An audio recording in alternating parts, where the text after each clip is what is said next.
There are also calls for a royal commission into the treatment of detainees, with activists saying they're as bad as those reports of young people in juvenile detention in the Northern Territory.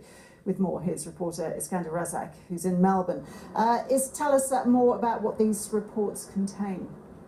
Hi, Ros. Yes, this report by the Guardian website contains about 2,000 leaked incident reports from Nauru, and they contain a number of concerning issues, claims of sexual abuse, sexual favours and violence and trauma being ignored. Most concerning to the human rights groups in Melbourne that I spoke to before is the fact that 50% of these incident reports concern children, and children only make up a small fraction of the asylum seekers on Nauru, so they are calling for the immediate closure of this detention centre and a royal commission. They say that they're not surprised by the contents of the report, surprised that the report came out today, but not surprised because they know that these things have been happening, and they say that now it's been exposed by the media that there needs to be a royal commission, because there are parallels to what's happened in the Northern Territory with the Don Dale Youth Juvenile Detention Centre there. Now that it's been exposed what's happening there, there's a royal commission. So similarly, something needs to happen here with what's happening in Nauru. Now this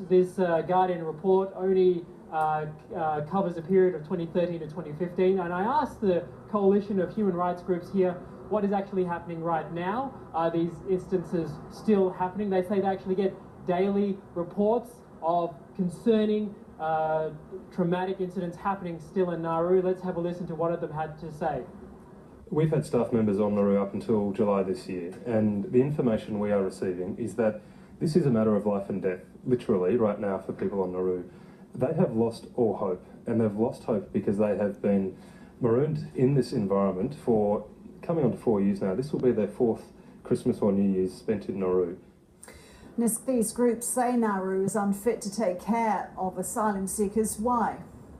Well, Nauru is a tiny Pacific nation of 10,000 people, heavily reliant on Australian aid to support its own people, and it has, according to the human rights groups here, has its own cultural problems with how it treats women, how it treats children, how it deals with family violence and sexual assault. So at a cultural level, the groups here say Nauru is unfit to deal with it. They also say the Australian government and the Nauru government has been dealing with this issue in a very secretive way, and the only way to really understand what is happening with Australia's offshore detention processing system is to bring all of these asylum seekers to Australia to be processed in Australia, where they can be properly assessed, and the media has proper access to find out what is happening with each individual, each asylum seeker, day and night. Any response from the government so far to this?